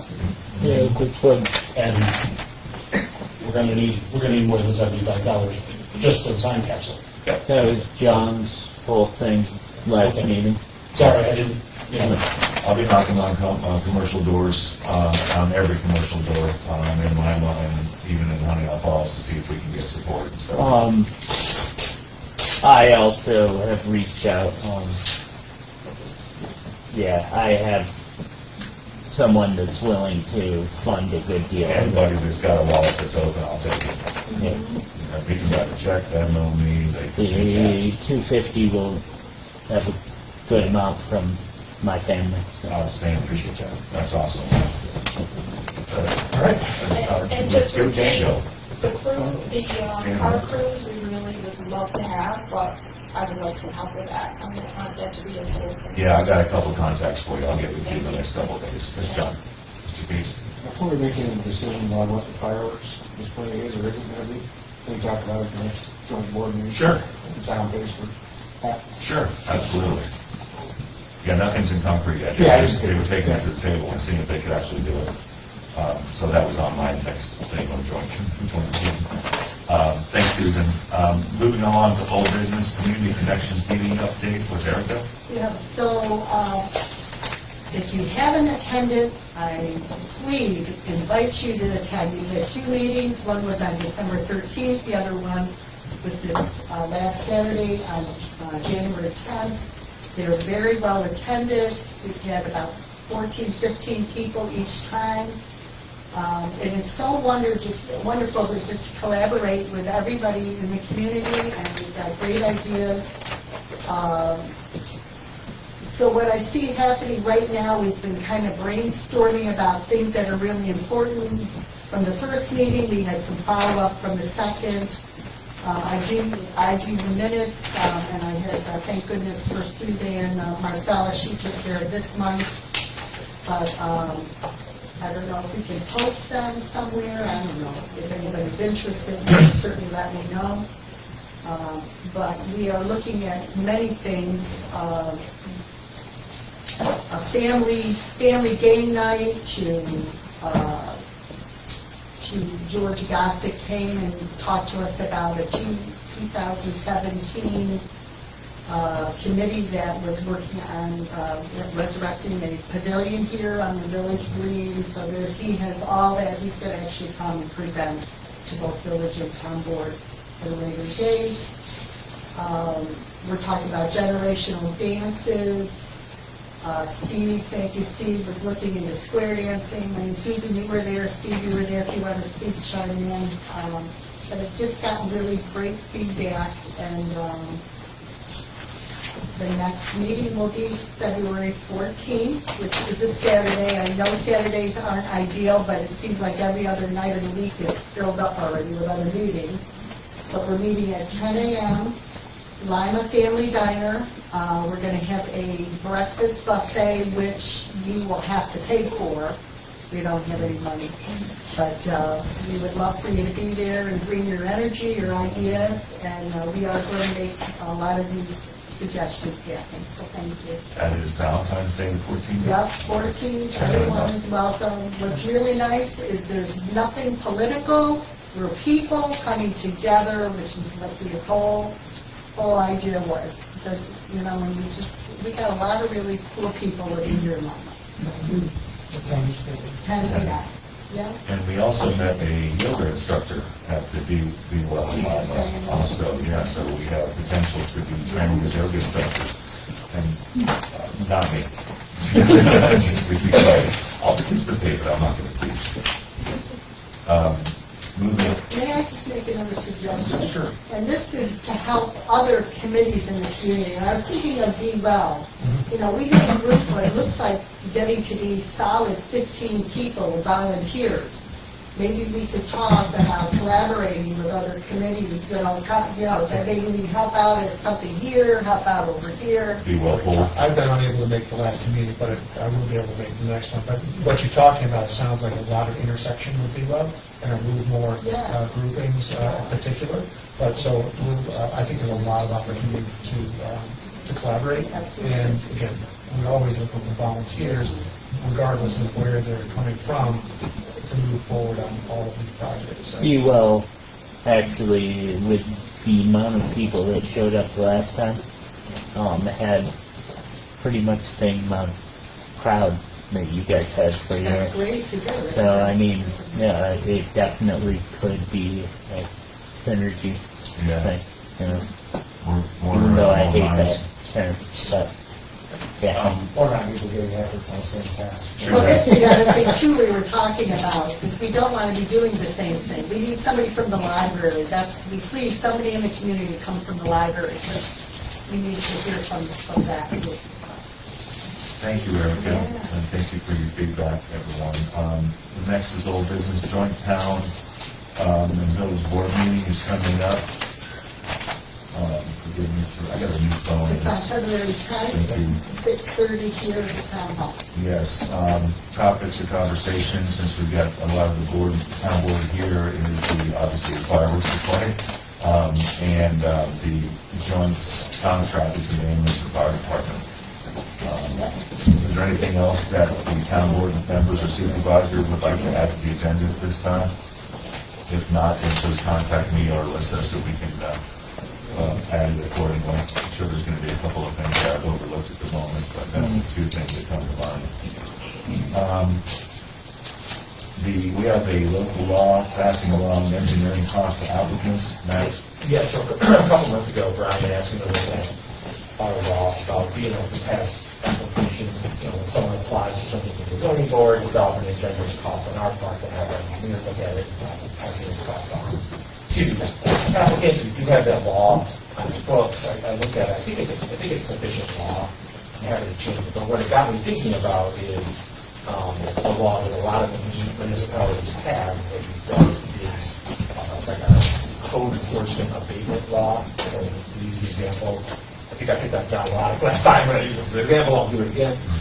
John doesn't mow his lawn, and we send him letters and mow his lawn, he doesn't do it, so he can go in and mow the lawn. And so he can nice, and he can pass that cost on. And if he doesn't pay that cost, we can eventually add it onto his tax bill. That sometimes stops us from doing a lot of things in the village, is that we're afraid that we're going to go out of pocket for it and not get reimbursed. Right. So this law, which we're not passing tonight, I'm just going to send the draft to you, and I'd like comments, and then you can set up a public hearing in the next month or two. But it allows us to do those minor things, and it also allows us to do some major things, the most major things, and allows us to take down a house. Right. Something like that. We can do it, and we give us the ability to not only recover our costs, but see if we can force that recovery to the tax. So, a lot of municipalities have it. I think it's useful to Charlie and to us. So, again, I passed it out to you. Take a look. I'm open for any comments. Does it give us legal precedence also, so that if we pass, once we pass it on to their tax bill, that's it? That's it. I mean, so for some of the bigger thing, like you're going to take some property off the house, you have to get a hearing, a chance to be heard, and that's all they'll do. Does that become a county thing, or is that? Then it'll just follow the course of any other tax. Do we have to report this with the county too? I'll send it to the planning board. I don't think you do it after So will Megan Crow just be the one that reviews this, or will it be to the county planning? So the village planning board or to the county planning board? Okay. So again, there's nothing to do other than take a look at it. If you have comments, concerns, let me know. Want to move forward with it, you can set some public hearing at some point. I don't know, wants an email version of that. I've already had a chance to review it prior to the meeting starting, and I don't see any reason we shouldn't move forward with it. If the board thinks that they need more time to review, I'll give them that leisure. But if you're confident with what you see, we can just move forward and make arrangements for a public hearing at the next meeting. Because this is a regular and very common boilerplate law, I'm comfortable with setting a date for next month. If any thought process comes up, we can certainly discuss that with the next board meeting or Absolutely. So we'll go ahead and make arrangements for public notice and present it next month for review. So does Charlie keep track of this? Or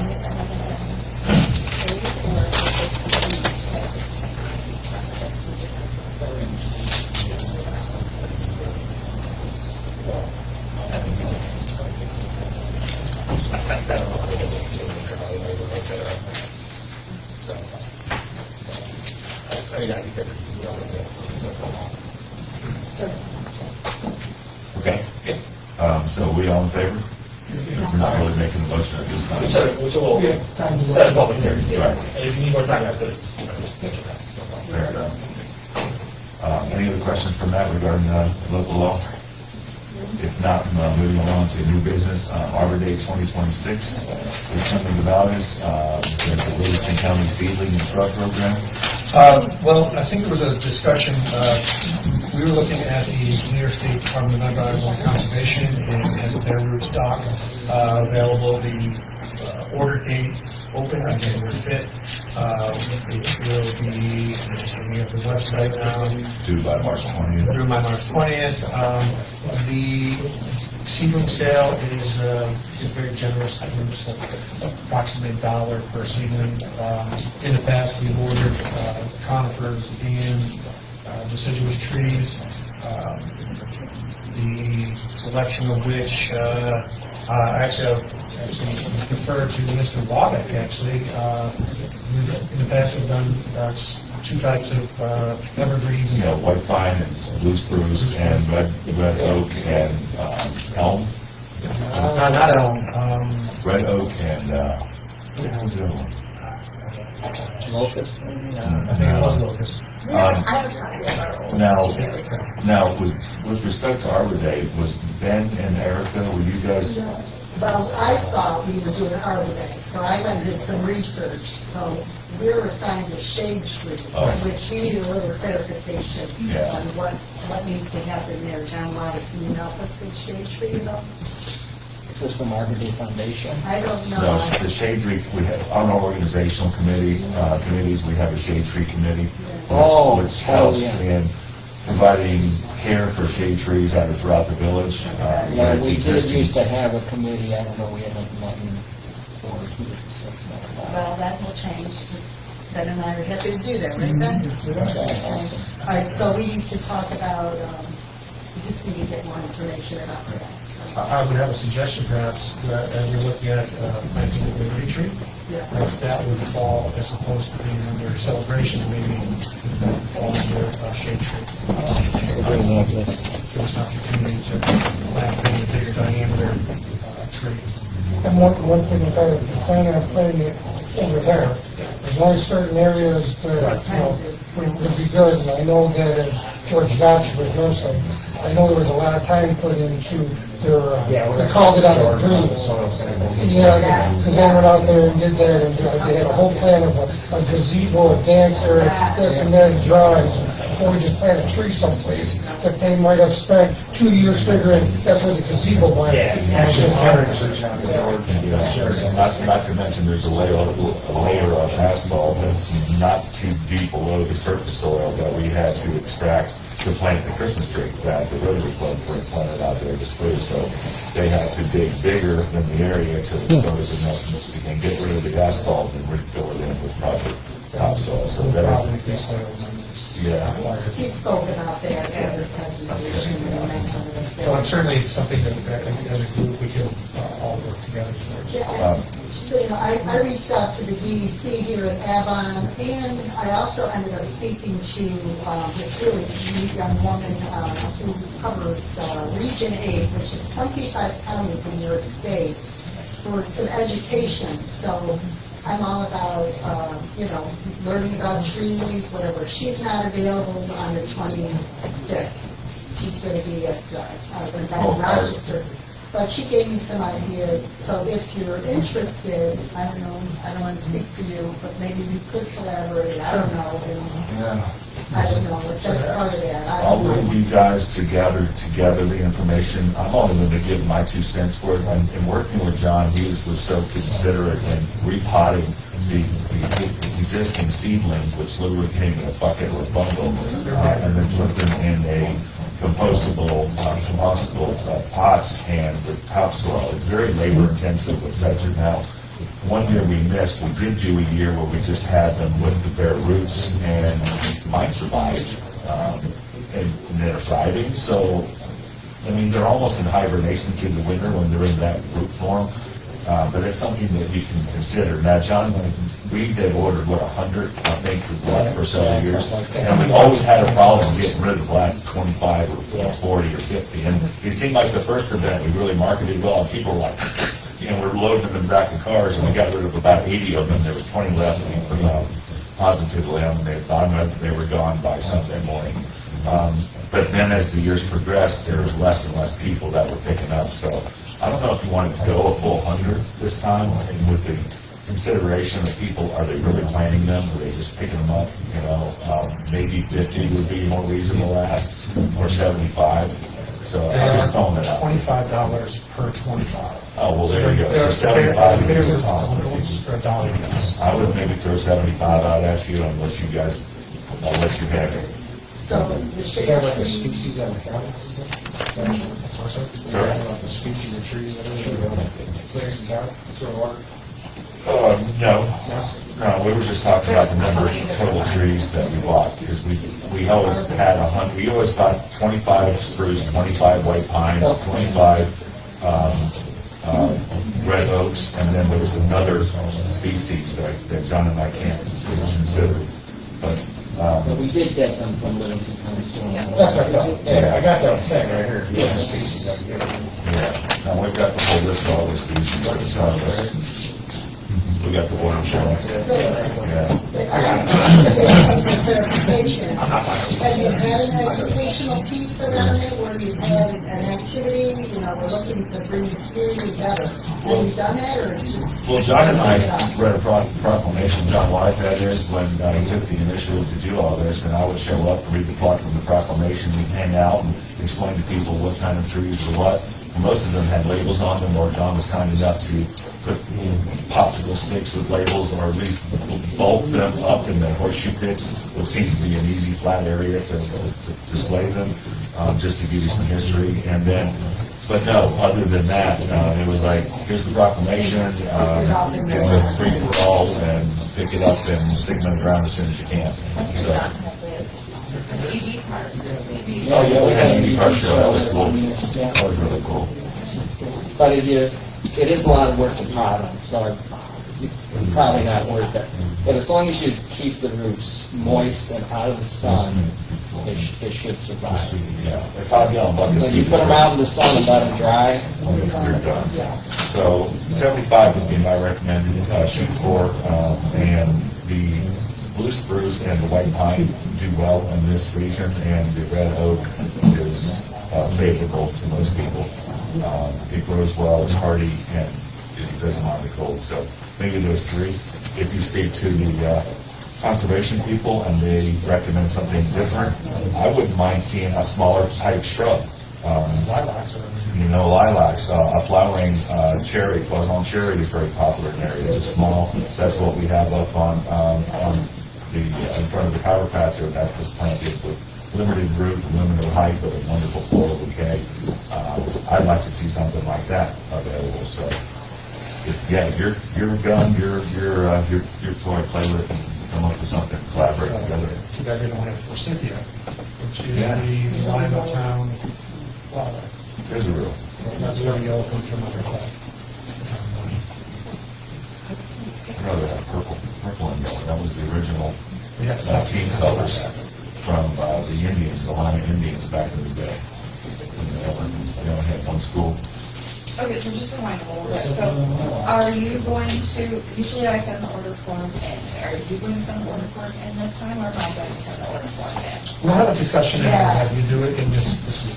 Because we'll get together, have a discussion. We'll have the species, the number, based on our conversation tonight, and we'll get you something this week. Good. Next, Livingston County Team Recognition. The Livingston County team, Livingston County is recognizing teams worthy of recognition for community service or exceptional school participation, grades, etc. And I have to apologize. I got a new phone, and when they transferred the information, I asked people on Facebook to send me some names of people that were worthy of, or kids that were worthy, at least 15 years or older, and I don't have that information. So if you send me anything out there in 365 land and have a recommendation of a team that's worthy of being recognized by the county, I'd be happy to nominate them. So please PM me, call me, email me, just reach out to me soon, because the cutoff date is the 1st of February. I'll interview with the individual, meet with the parents, and then we go for a nice meal and county recognition for these teams. So please reach out to me again, and forgive me for not having the information with the new phone.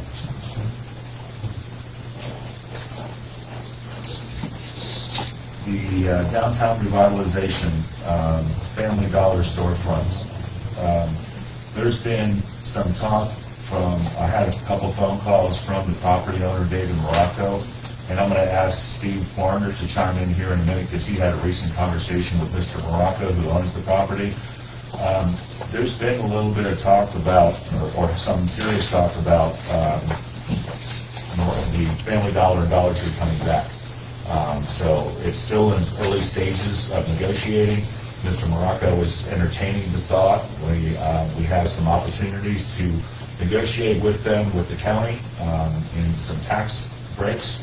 So whether or not that works and they come to the table, we're leaving it with Mr. Morocco. He seems to have a reasonable relationship with the owners of the Family Dollar Tree franchise, and Lima would welcome them. You know, they already have a fit for the location and would be an easy transition back in.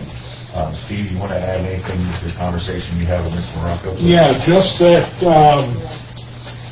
it would be possibly what they call a superstore. It'd be a little bit of a change, the footprint changing, and whether if they'd utilize the whole building.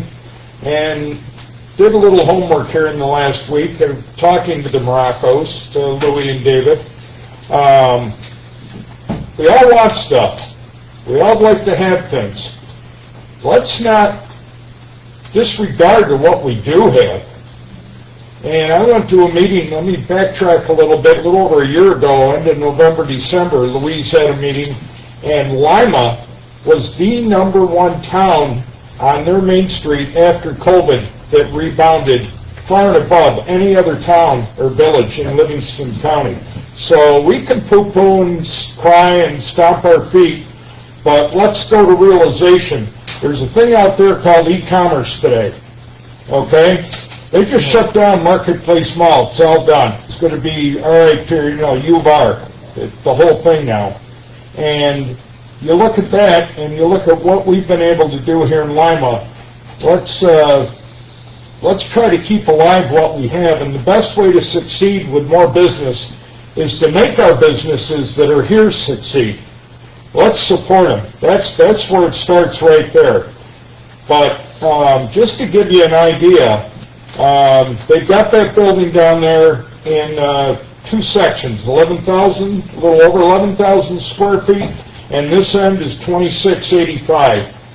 The lease payment alone on that building for the 11,000 square feet is $133,000 a year. The smaller section is $40,275. Well, you start putting the business plan together, and if you have any whereabouts of putting numbers together, 2 people at 364 days a year is going to be $116,000. Throw in $50,000 for insurance and utilities. Your cost before loss and everything else of product is $300,000. So they've got to find a renter, leaser, that's going to come in there and be able to turn the money to support that square footage. Talking with them today, they're also looking like maybe IT companies, stuff. He's open to anything, obviously.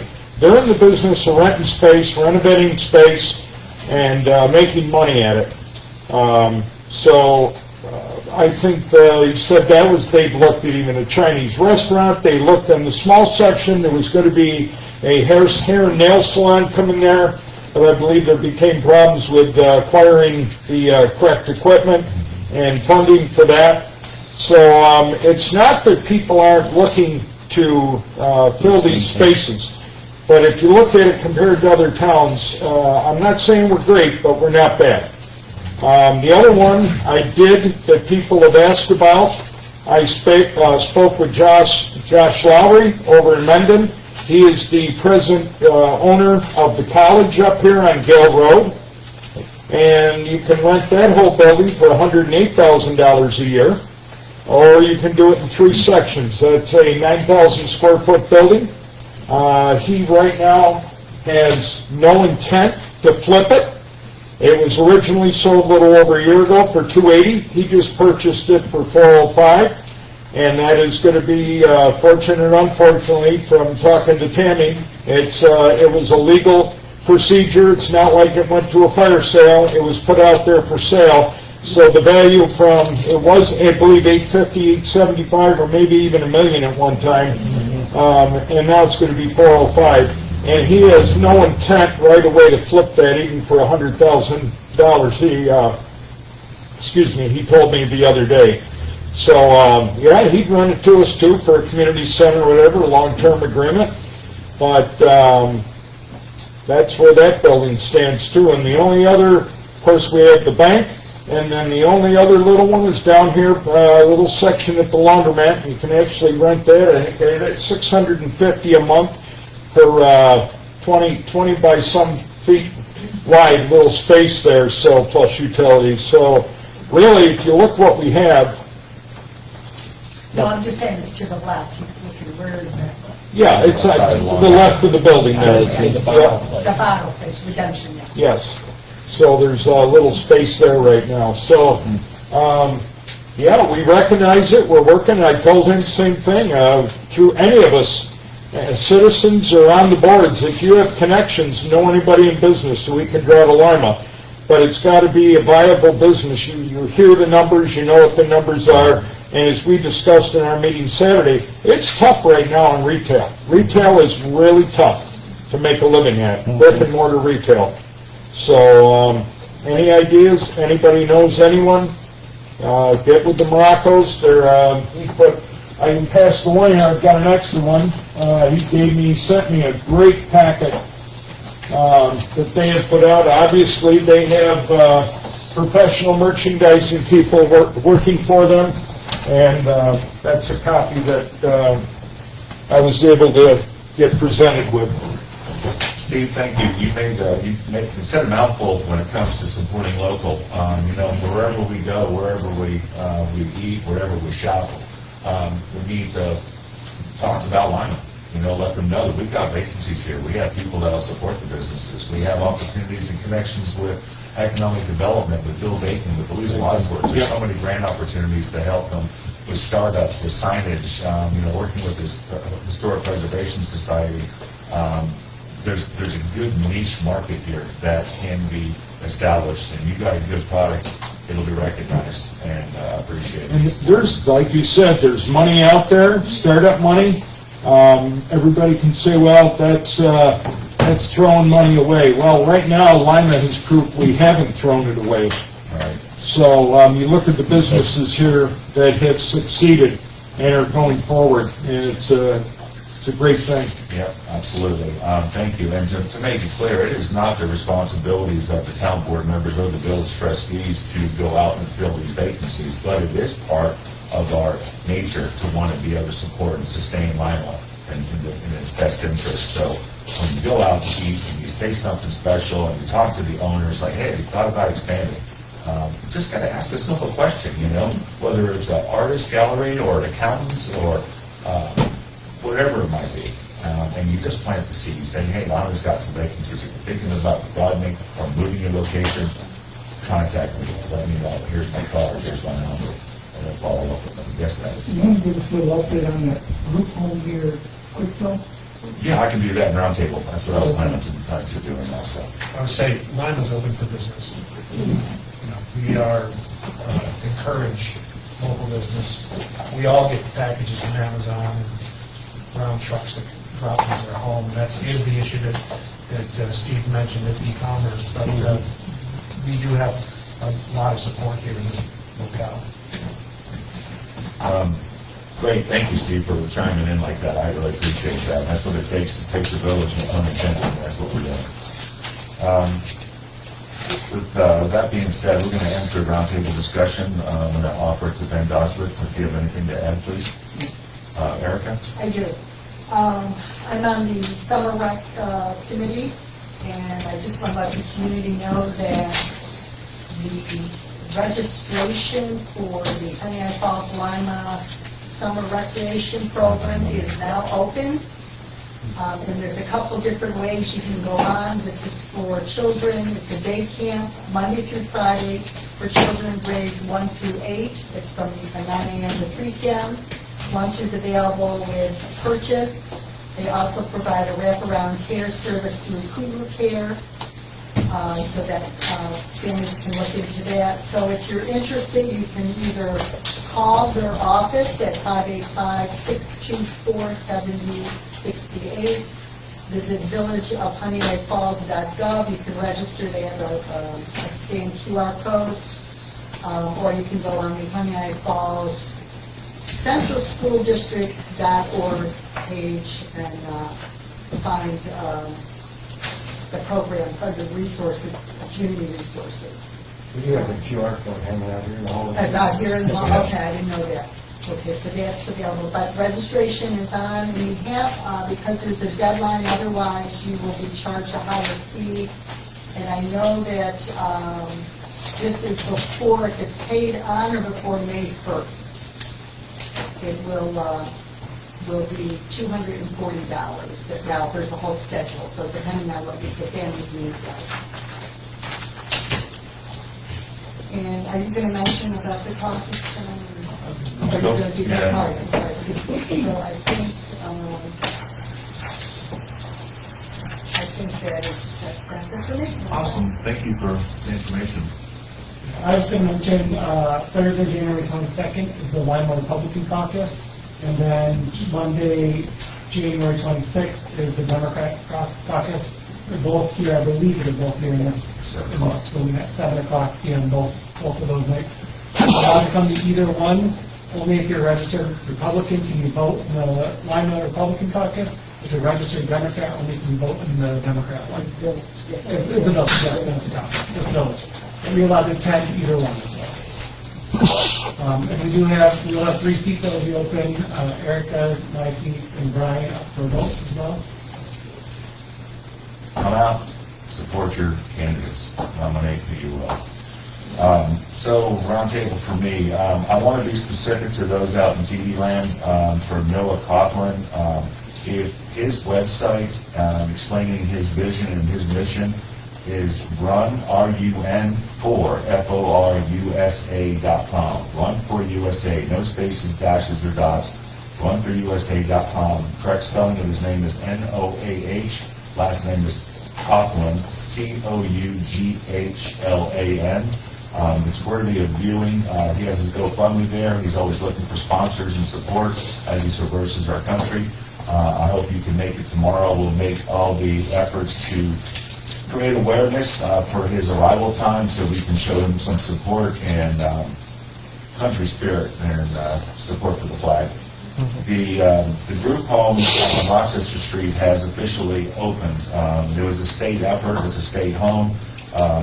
We were not privy to much information through the remediation over the last couple of years. They did lead remediation. They did asbestos remediation. They removed and replaced some soffits and external what do you call it, boarding, whatever, planks. They repainted it. There was a lot of upgrades and integrations inside for security reasons. There's electronic doors now that open and shut automatically according to the fire system. A new fire system has been installed as well. The day that I realized that it was open was the day that someone reached out to me and said, "There's a Christmas tree in the group home and there's lights on." The next day there was 20 cars in the parking lot, and when I walked in, they were having an organizational meeting with nutritionists and mental health experts, the daytime care for 12 hours every day, the nighttime care for 12 hours a day. They had physical therapy people, they had physical fitness people there, and they were very well organized. So the state's come in and done a hell of a job. They currently have 3 residents with the capacity for 12, with the hope that not exceeding 6. They want to keep it at 6. So the rooms were vetted. The residents have computers. They are functional parts of society. With respect, they operate on a higher level for people that are needing group assistance. And they have jobs. They have jobs with ARC of Rochester, ARC of Livingston County, and they provide transportation to and from. The 2 of the residents have interest in working with the fire department. They want to volunteer. They have volunteered in other departments and other communities. So I think it's great that we have people in the group home that are going to be part of our community, not just, born to the walls that they're stuck by. So I was very, very impressed with the level of knowledge, the welcoming of me coming into their home.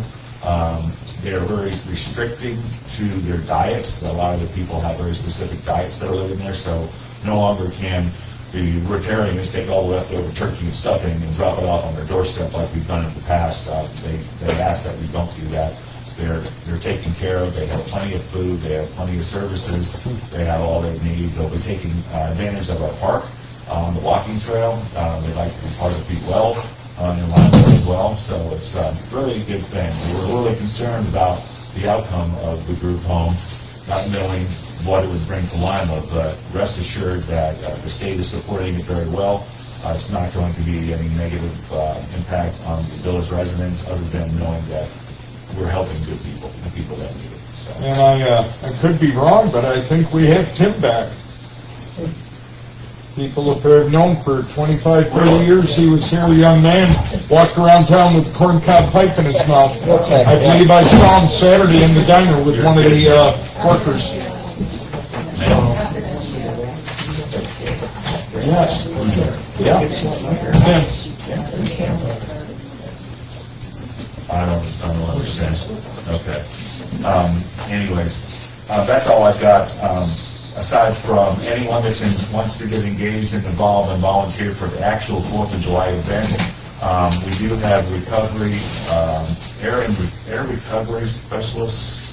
They're a group of people in recovery that provide activities, mostly outdoor activities for people that are active in recovery. And there's the yoga expert, but they also do softball games, they do horseshoe, they do trail hiking and whatnot, and they want to be a part of the kids' games at the Lima Fireworks. So if someone has interest in helping with the games, organization, if you're an artist or an artisan and want to display, we're going to be charging the regular fee that we did for the artisan fair with Erica, which was Very reasonable. reasonable. That's the way to say it. Well, way to sell it, Erica. So we're going to have that opportunity, but please contact me directly and I'll put you to work. That's all I got. I actually thought I had everything, but I did come up with one more topic for the joint meeting. Lima 360 does a great job, but I think it's probably time for the town and the village to discuss a permanent solution for audiovisual within the rooms that will then give the transparency that we would like to have. So, We did that at our last meeting. well, again, it's something. He brought in with the owl or whatever you call it. But again, I don't think, maybe the owl may not be the perfect solution, but I think we should, what I think we should do is have a joint committee between town and village to discuss that moving forward so we can come up with. Yeah, we're just testing right now. Yeah. I know we're all doing the best we can. It would be wonderful. And then you can actually have There you go. a day I off. could maybe just come to the meeting. I don't have to. You can put a permanent camera right up there and you can push a button and, Oh, that'd be wonderful. That would be, microphone right here. then that's all I have, thank you. I actually have one thing. Yes, ma'am. I am aware that the web portal is down for water and sewer payments. It's been down for about a week and a half now. I have been hounding Brisbane to figure out why the portal is down. I think it broke when they did an upgrade for my system because we needed to do end-of-year stuff. But I am aware that it is not working, and I am working on it. Okay. Everybody good? Motion to adjourn. We are not entering executive session today, only if we. Okay. I'll make a motion to adjourn. All in favor? So moved. Mr. White, do you have a second?